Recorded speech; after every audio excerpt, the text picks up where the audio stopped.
Dog. Dog, what are you doing? I thought we were going to... Oh, did you get the mail? Oh, good dog. Oh, this one's for me. Oh, great. Well, why don't we see who this is from? It's from Mama? It's from Mama. My Mama or your Mama? Mama Dog? Oh, my goodness. Look at this. It says, Dear Patrick, would you be a dear and help my... What's that word? Oh, help my son. That's you. Make a... Oh, make a chicken dinner for my birthday. I didn't know it was her birthday. Oh, that's fantastic. Well, of course we can make a chicken dinner. And you know what? I think that we could make a 3-ingredient chicken recipe. How about that? Yeah, it sounds good. All right, well, let's get to the ingredients. So what we're going to make is a 3-ingredient balsamic orange chicken. How about that? Yep. Have you ever had orange chicken from a Chinese restaurant? I think I've given you some, right? Yeah, so how's that? Num num num num num. We really do. Yeah, so this tastes a little bit like that. It's a little bit more simple. So of course the very first ingredient is chicken. You're going to use as many chicken breasts, boneless, skinless chicken breasts. You can also use boneless, skinless chicken thighs if you want to. There's no reason why you couldn't do this with a whole chicken if you wanted to break it down. We're going to use 3 boneless, skinless chicken breast halves because there's 1, 2, and Mama makes 3. So however many you need for this recipe, you can just, it's really an easy recipe to adjust. I find that boneless and skinless makes it much easier. This is something that cooks in a sauce, so something with skin on it probably wouldn't work as well. Our second ingredient is orange marmalade. Yep. Now, marmalade is like a jelly, except marmalade has the rind in it, which lends it, it lends it a little bit more of a tangy flavor, so it's not entirely sweet. Yeah, there are some recipes that use, say, apricot preserves, and that's a little bit sweeter. This is a little bit more on the tangy side, so you've got almost like a sweet and sour thing going.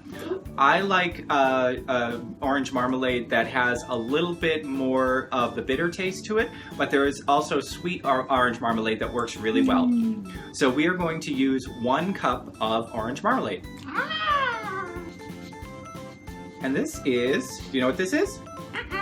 This is balsamic vinegar. Oh my goodness, you're almost learning English, aren't you? So this is a very sweet vinegar. This is a vinegar that has been aged. It's more expensive. Yeah, it's like Mama's birthday. Oh, perfect. So this has been aged more than regular vinegar. It also has a sweeter flavor. You're going to want to get, again, it can be a little bit more expensive, but you want to get a balsamic vinegar that you can take, if you take a little bit and you put it on a spoon and you try it, if it's not too sharp, because if you use a really sharp vinegar, then it's going to just overpower the chicken. It'll be too vinegary, I guess. Yeah. So we are going to use 1/2 to 3/4 of a cup of the balsamic vinegar. Yeah. We're going to start out by putting our chicken breasts in a shallow baking dish. Make sure that this is oven safe and something that you can cover without touching the top of the chicken. I've got 3 chicken breasts because there are 3 of us for dinner, me, dog, and Mama Dog, but you can make this with as many chicken breasts as you want. You'll just want to adjust the ratio of marmalade and balsamic vinegar to the amount of chicken you want. This does make quite a bit of sauce, so I would say that you can get away with up to 4 large chicken breast halves with the recipe as we have it here. Next, I'm just going to heat up the marmalade and the balsamic vinegar in a saucepan. This doesn't necessarily have to cook. Basically what we're doing is making it so that the marmalade breaks down a little bit and it melds with the balsamic vinegar.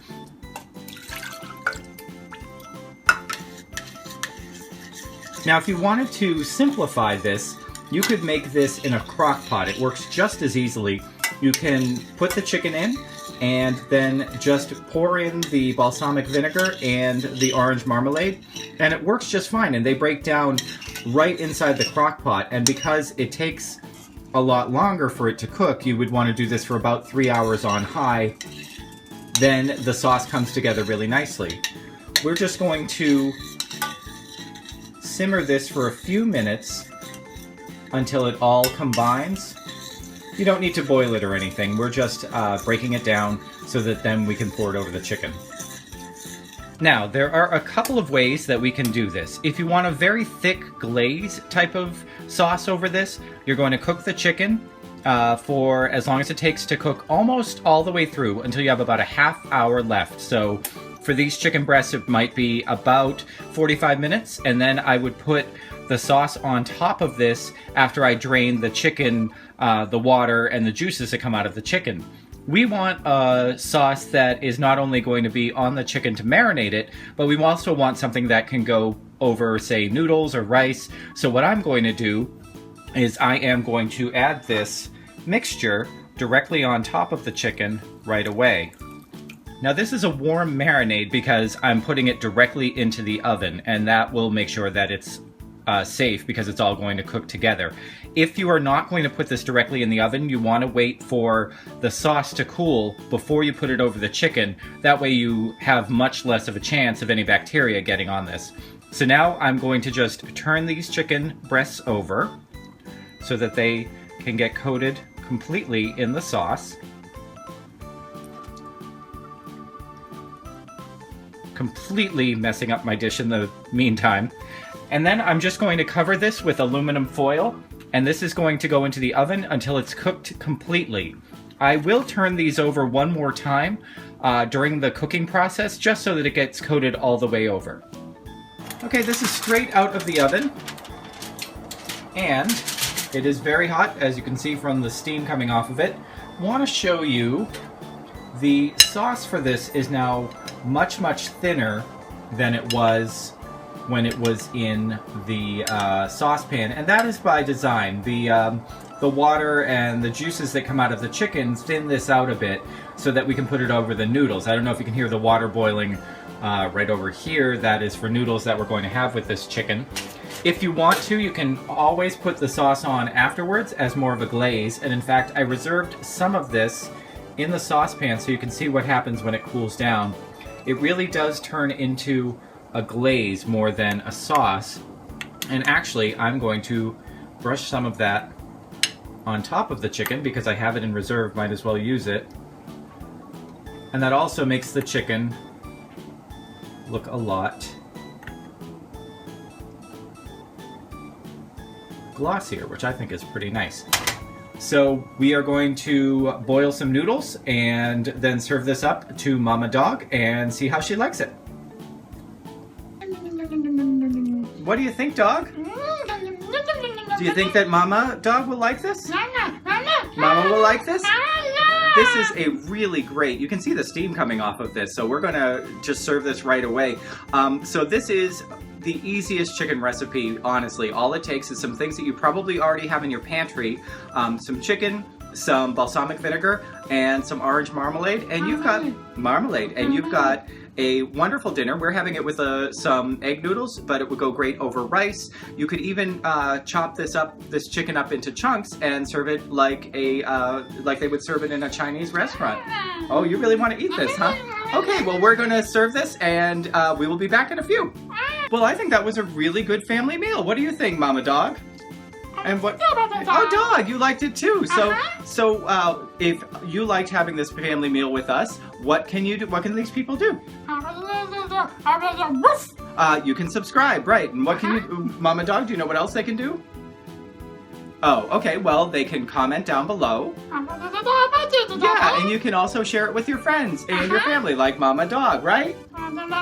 She's being awfully quiet today. I don't know. It's one of those mysteries when you live with a whole bunch of friends who might be played by other people. Anyway, yeah, I don't know. So we'd love to have you again. So please join us next Thursday. We always make another 3-ingredient recipe, and I'm always joined with 1 or 2 of my friends. See you next time.